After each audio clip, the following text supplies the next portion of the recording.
Okay, hello everyone. So we are gonna make a table. So basically, obviously the first thing you do is just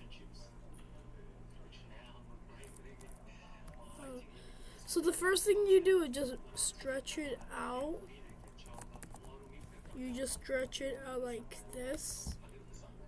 And yeah, to make the like the literal shape of the table. But the legs is gonna get a little complicated.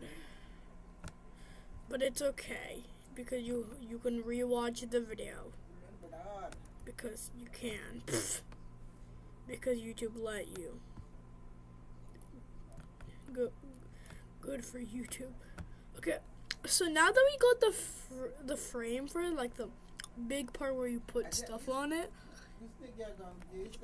we're not gonna be putting anything on it like right now, but yeah.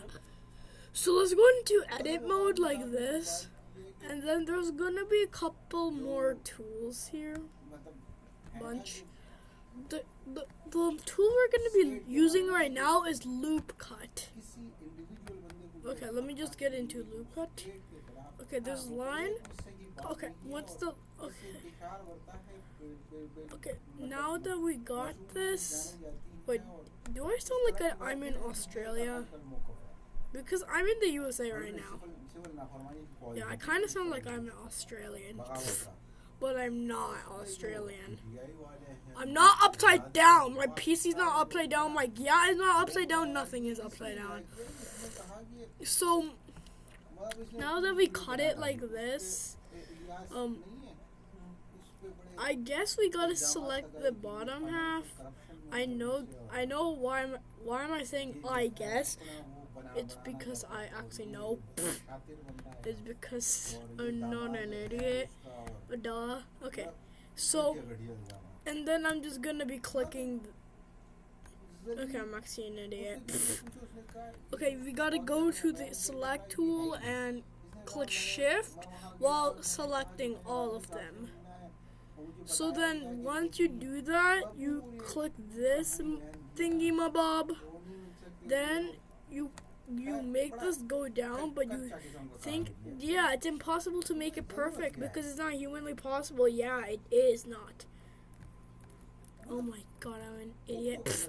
Okay, so yeah, it is not humanly possible to do that. Well, don't worry. There's a shortcut. Easy. Yeah, that's the literal shortcut. ENZ. Then if you want to unselect it, just press shift, and then after that, oh my Sigma skibbity blender. Okay, now that we got it done, if you go back into object mode, yeah, you eventually get a table. It's a very simple tutorial of how to make some simple tables. Next video I'm just gonna make a chair. Okay, bye.